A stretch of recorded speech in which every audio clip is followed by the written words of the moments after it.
Hello, welcome to the channel. ഇപ്പോൾ വരുന്ന ആളാണ് എൻ്റെ ഹസ്ബൻഡ്. പുള്ളി ഇച്ചിരി ഇൻട്രോവേർട്ട്, അത് പെട്ടെന്ന് ഹെൽമെറ്റ് താഴ്ത്തിയത്. എന്നോട് പറഞ്ഞു ഞാൻ വീഡിയോയിലൊന്നും അങ്ങനെ വരത്തില്ല, ഞാൻ പക്ഷെ വരുത്തും, നമ്മളങ്ങനെ ആണല്ലോ ആളെ വരുത്തുന്നത്. അപ്പോൾ ഞങ്ങൾ ഇപ്പോൾ വൈകുന്നേരം ആയപ്പോഴത്തേക്ക് തിരുവല്ല വരെ പോകാൻ വേണ്ടി ഒരു പ്ലാൻ ഇട്ടു. അങ്ങനെ ആദ്യം ATM പോകാമെന്ന് പറഞ്ഞു. ATM പോയി കുറച്ച് പൈസ എടുക്കാനുണ്ട്, ഒരാൾക്ക് കൊടുക്കാനുള്ള പൈസ. ആ പൈസ എടുക്കാനാണ് ഇപ്പോൾ ATM പോയി, നമ്മുടെ വീടിൻ്റെ അടുത്ത് തന്നെയുള്ള. അവിടെ ചെന്നപ്പോൾ അതിനകത്ത് ആൾ നിൽപ്പുണ്ടായിരുന്നു. അപ്പോൾ ഞാനിങ്ങനെ ചുമ്മാ നിൽക്കുമായിരുന്നു. അപ്പോഴത്തേക്കും ഏട്ടൻ മെസ്സേജ് കാണിക്കുന്നു, യു ഹാവ് ഓൺ മെസ്സേജ് എന്ന് പറഞ്ഞ് എൻ്റെ ഗൂഗിൾ പേയിലോട്ട് 10,000 രൂപ അയച്ചു. അത് നമുക്ക് സന്തോഷമൊന്നുമില്ല, അത് പെട്ടെന്ന് തന്നെ പോകും. പിന്നെ ക്യാഷ് നമുക്കൊരു വിഷയമല്ലല്ലോ. അങ്ങനെ ഏട്ടൻ പൈസയൊക്കെ എടുത്തിട്ട് ഇറങ്ങി വന്ന് അവിടുന്ന് നമ്മൾ നേരെ തിരുവല്ലയ്ക്ക് പോയി. തിരുവല്ലയ്ക്ക് പോകുന്നത് വേറെ ഒന്നുമല്ല, അവിടെ ഒരു കട പുതിയതായിട്ട് സ്റ്റാർട്ട് ചെയ്തു. ഏതെടുത്താലും 180 രൂപയുടെ സാധനങ്ങൾ. അവിടെ എൻ്റെ കുറച്ച് നമുക്ക് വീട്ടിലേക്കുള്ള സാധനങ്ങൾ, പാത്രങ്ങൾ, ടോയ്സ്, പിന്നെ അങ്ങനെ കുറേ കാര്യങ്ങൾ, കുഞ്ഞു പിള്ളേർക്കുള്ള ടോയ്സ്, പാവയൊക്കെ ഉണ്ട്. എനിക്കവിടെ വലിയ ഇഷ്ടപ്പെട്ട കാര്യങ്ങളൊന്നും ഇല്ലായിരുന്നു. പിന്നെ ചുമ്മാ പോയപ്പം ഒന്നും വാങ്ങിക്കാതിരിക്കാനും പറ്റത്തില്ലല്ലോ.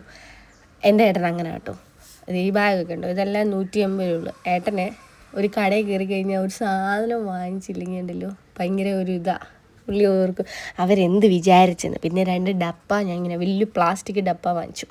അത് കഴിഞ്ഞിട്ട് വീട്ടിൽ വന്ന് അത് വെച്ചിട്ട് പറഞ്ഞ് ചങ്ങനാശ്ശേരിക്ക് പോകുന്നു പറഞ്ഞു. ചങ്ങനാശ്ശേരിക്ക് പോകുന്നത് ഇതുപോലൊക്കെ തന്നെ, ചുമ്മാ പോകുന്നതാണ്.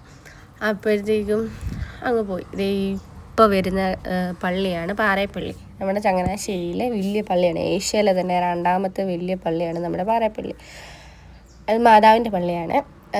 അതുപോലെ തന്നെ നമ്മളിപ്പോഴാണ് ചങ്ങനാശ്ശേരിക്ക് പോകുക. ചങ്ങനാശ്ശേരി പോകുന്നത് PMJ കോംപ്ലക്സ്, പുതുർപ്പള്ളി കോംപ്ലക്സ്, അവിടോട്ടാണ് നമ്മൾ പോകുന്നത്. അവിടെ ഒരു ലാഭമേളക്കടയുണ്ട്. അവിടെ ഇങ്ങനെ തറ തുടയ്ക്കുന്ന ഒരു ലോഷനുണ്ട്.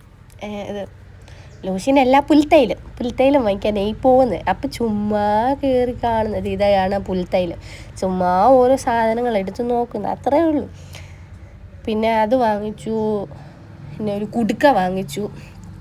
ഈ ക്യൂട്ട് ഭരണിയൊക്കെ കണ്ടു. ഇതിനൊക്കെ വില കുറവാണ്. നമ്മളതൊന്നും വാങ്ങിച്ചില്ല, എനിക്ക് എൻ്റെ ആവശ്യമില്ല, ഞാൻ എറിഞ്ഞ് പൊട്ടിക്കും, അതിൻ്റെ ആവശ്യം നമുക്കില്ല. ഈ കുടുക്ക കണ്ടു. ഏട്ടൻ ഇനി പൈസ സമ്പാദിക്കാൻ പോകും. അത് കഴിഞ്ഞിട്ട് ഞങ്ങളിങ്ങനെ ഒരു സാധനം മറന്നല്ലോ എന്ന് ഓർത്തു, ബാത്റൂം വരുന്ന ബ്രഷ്. അത് ഒരെണ്ണം എടുത്തു. ഇച്ചിരി കളർഫുൾ ആയിക്കോട്ടെ എന്ന് വിചാരിച്ചു, മഞ്ഞ കളർ തന്നെ എടുത്തു. ഡ്രസ്സും കാര്യങ്ങളെല്ലാം ഉണ്ട് കേട്ടോ ഈ കടയിൽ. അത്യാവശ്യം നമുക്ക് വാങ്ങാൻ പറ്റുന്ന രീതിയിലുള്ള വിലയൊക്കെ ഉള്ളൂ. അപ്പോൾ ഇതേണ്ട ഞാൻ ഒരു ബേക്കറിയുടെ ഒരു സൈസ് കോൺ കേക്ക് ഉണ്ട്, അത് വാങ്ങിക്കാൻ വന്നു. അപ്പോൾ ഈ പട്ടിയുടെ നോട്ടം കണ്ടു. അത് കഴിഞ്ഞിട്ട് ഞങ്ങൾ വീട്ടിൽ വന്ന് കല്ലുവിനെ എടുക്കാൻ വന്നു. കല്ലു അപ്പോൾ എന്തൊക്കെയോ കാണിക്കുന്നത്, ആകെ വഴക്ക് പിടിച്ചിരിക്കുമായിരുന്നു ഞങ്ങളെ കാണാഞ്ഞിട്ട്. പിന്നെ ഇത് ഏട്ടൻ്റെ അനിയനോട് ടാറ്റ ഒക്കെ പറയുക, ഉമ്മയൊക്കെ കൊടുക്കുക. അവനെ വലിയ കാര്യമാണ്. പിന്നെ ഇങ്ങനെ നിന്ന് കഴിഞ്ഞാൽ ശരിയാവത്തില്ല. അതുകൊണ്ട് പിന്നെ എല്ലാവർക്കും ടാറ്റ ഉമ്മയൊക്കെ കൊടുത്ത് ഇറങ്ങാൻ പോവാം. അപ്പം അമ്മയ്ക്ക് ഉമ്മ കൊടുക്കാൻ പറഞ്ഞിട്ട് അവൾ കേൾക്കുന്നില്ല. പുള്ളി എന്തോ ഇത് മൂഷാട്ടായിട്ടിരിക്കുമായിരുന്നു. അത് കഴിഞ്ഞിട്ട് ഞങ്ങളുടെ വീട്ടിൽ വന്നിട്ട് ഭയങ്കര കളികളൊക്കെ ആയിരുന്നു. എന്തൊക്കെയോ പറയുന്നുണ്ട് അതിൻ്റെ ഇടയ്ക്ക്, പക്ഷെ ഒന്നും നമുക്ക് തിരിയുന്നില്ല. എന്നെ പറയുന്നേ, ഹായ് സൂപ്പർ.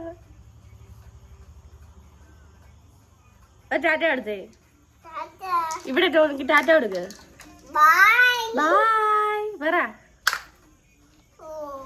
അപ്പോൾ ഓക്കെ, ബൈ. എല്ലാവരും സബ്സ്ക്രൈബ് ചെയ്യണം, ലൈക്ക് ചെയ്യണം, കമൻറ്റ്